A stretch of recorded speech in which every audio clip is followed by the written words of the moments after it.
मी स्वागत करतो आमच्या हास्य कर्तनालयात, ज्याचं नाव आहे क्लोजअप. हास्य सम्राट. आता हसा मराठीत.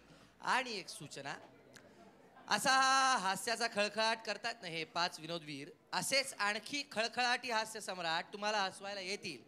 पण त्यासाठी तुमच्यातल्याच विनोदवीरांनी यायचंय हास्य सम्राटच्या पुढील ऑडिशन्ससाठी. या ऑडिशन्सच्या तारखा या पुढील प्रमाणे आहेत. 20 डिसेंबर रोजी चिपळूण, 21 डिसेंबर रोजी कोल्हापूर, 22 डिसेंबर रोजी पुणे येथे, 23 डिसेंबरला मुंबई, 28 डिसेंबर नागपूर, 30 डिसेंबरला नाशिक येथे. पत्ता आणि वेळ काय आहे हे समजून घेण्यासाठी झी मराठी पाहत राहा. तेव्हा विनोदवीरांनी तयारी आपली सुरू करा. मस्त मस्त विनोद घेऊन सहभागी व्हा आणि पुढचे हास्य सम्राट तुम्हीच व्हा. तर आता असा एक मोठा माणूस येतोय, म्हणजे अशी गुळगुळीत दाढी करतात की नाही, पण वस्त्रा असा धारदार चालला की त्याच्यानंतर कवितेचं गार गार पाणी त्याच्यावर असा फ्रेश फवारा मारतात आणि माणूस एकदम फ्रेश होतो. येत आहेत मिर्झा बेग उर्फ मिर्झा एक्सप्रेस उर्फ विनोदाचा जांगड गुत्ता.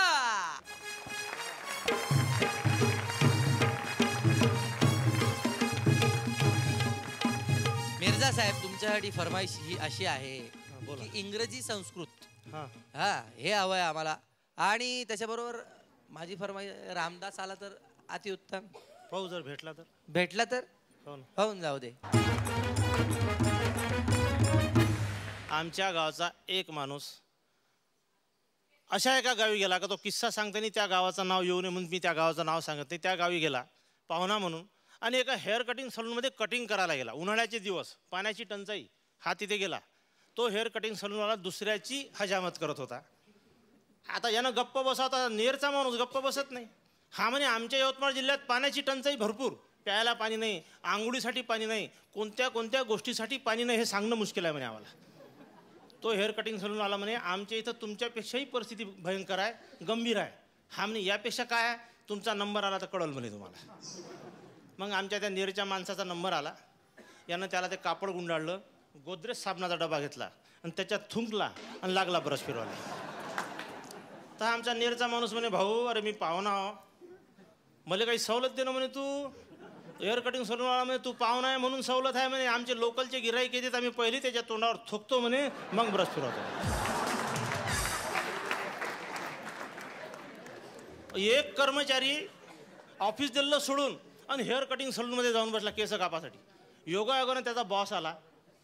का रे म्हणे ऑफिसच्या पिरियडले केस कापतं का म्हणे तू?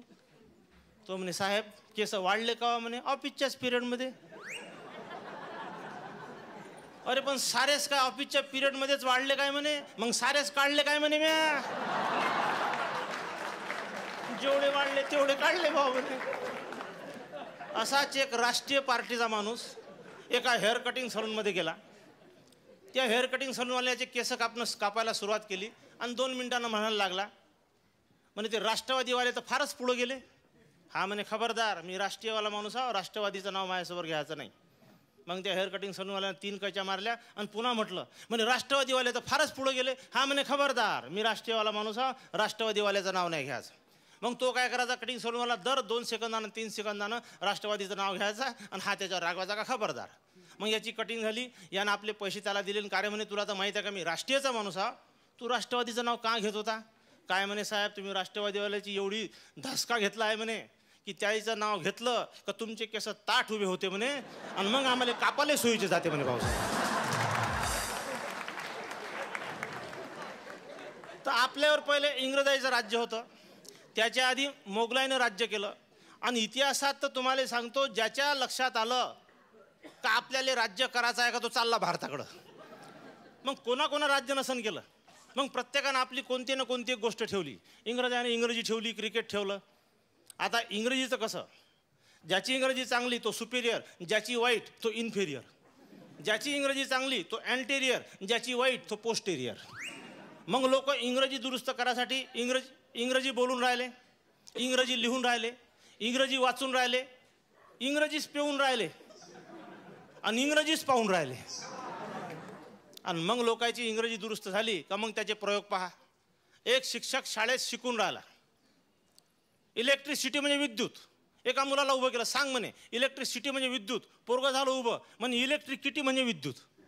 हा इलेक्ट्रिसिटी म्हणे, पोट्ट इलेक्ट्रिसिटी म्हणे. त्याने त्याच्या बापाले बोलावलं, तुमच्या पोराले म्हणे इलेक्ट्रिसिटी नाही म्हणतायत, इलेक्ट्रिसिटी म्हणते म्हणे, मी कसं करू? त्या पोराचा बाप म्हणे त्याची कॅपॅसिटीच नाही म्हणे तेवढी. म्हणजे बाप तसा लेक आणि मसाला एक. मग त्यानं त्याच्या आजाले बोलावलं का तुमचा नातू इलेक्ट्रिसिटी म्हणते, तुमचा पोरगा कॅपॅसिटी म्हणते, म्या कसं करा? तो म्हणे याची बिलकुल पब्लिसिटी करायची नाही म्हणे. म्हणजे सारा सटच्या सट खराब होत आले काय. दोन माणसं इंग्रजी बोलून राहिले. एक असा माणूस तिथं उभा का ज्याला इंग्रजी येत नाही. ते बोलले तर हा काहीच नाही बोले, पण ते हसले तर मग त्याच्यापेक्षा जोरजोरानं हसे. ते बोलले तर हा काहीच नाही बोले, पण ते हसले तर मग त्याच्यापेक्षा जोरजोरानं हसे. ते म्हणे कार्य म्हणे, भाऊ तुला इंग्रजी येत नाही, आम्ही बोलतो तेव्हा तू काहीच बोलत नाही, पण आम्ही हसतो तेव्हा तू काहून हसतं? तो म्हणे गोष्ट हसण्यासारखी आहे, बोलता म्हणे इंग्रजीत पण हसता तर मराठीतच ना म्हणे. शेवटी आमच्या नेर परसोपणलेत आम्ही इंग्रजी अशी वापरतो, एखादा माणूस एसटीतून उतरला आणि लंगडताना दिसला तर लोक त्याला विचारते काहून लंगडतं? तो म्हणते जागाच नव्हती म्हणते बसायला, मग उभ्यानं चालू म्हणते स्टँडिंगमध्ये. म्हणजे कसा आला तो? उभ्यानं स्टँडिंगमध्ये आला. तुम्ही आता सिटिंगमध्ये बसून ऐकून राहिले. हे समोरची फ्रंट, हे मागची बॅक साईड, पाण्याची वॉटर बॅग, लेडीज बाया, मनातलं सेंटर. आमच्या इथं रात्रभर नाईट काढणारे लोक आहे, रात्रभर नाईट. तुम्ही आता एखाद्या ढाब्यात जा, एखाद्या चांगल्या 3 स्टार हॉटेलमध्ये जा, तुमचं जेवण झालं का मग शेवटी तो एका वाटीत गरम पाणी आणते आणि त्यात एक अर्धा किंवा पाव निंबू आणते. आता मला पहिले समजे नाही का याचा वापर काय. मी ते निंबू पिळून घेऊन पाणी पिऊन घेऊ. मग मला नायगावकर साहेबांना सांगितलं अभे धुवासाठी असते.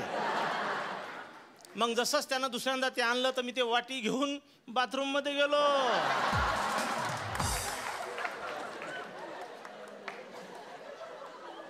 अरे ऐशी तशीच करायची तर मग भाषा दुसऱ्याची असलेली काय वाईट. आता हे तर झालं भाषेचं. मग आता संस्कृतीचं कसं पहा.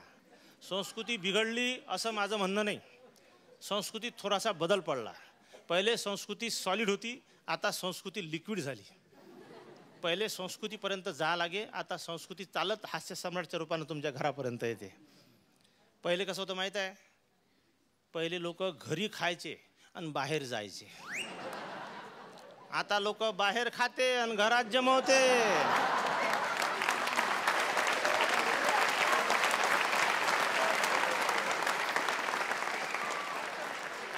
आता जमाना बदलला.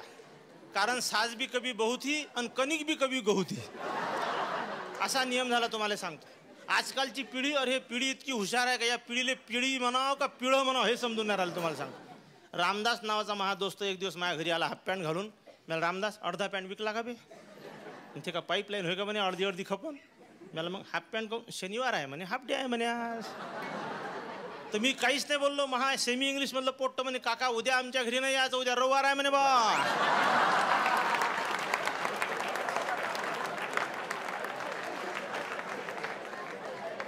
या रामदासले 2 पोरं आहे.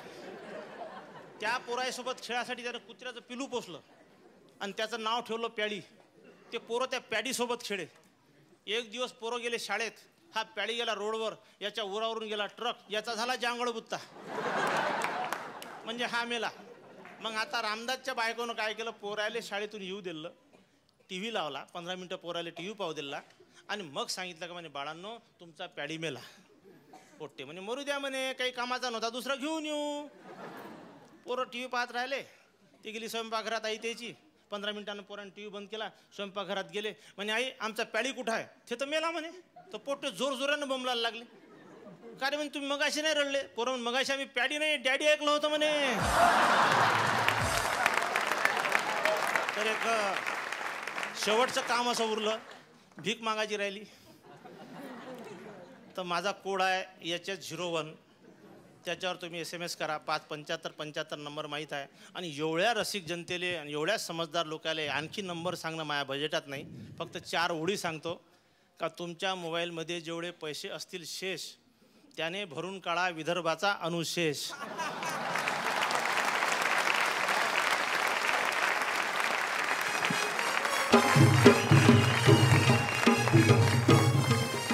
घेऊया एक छोटी हास्य विश्रांती.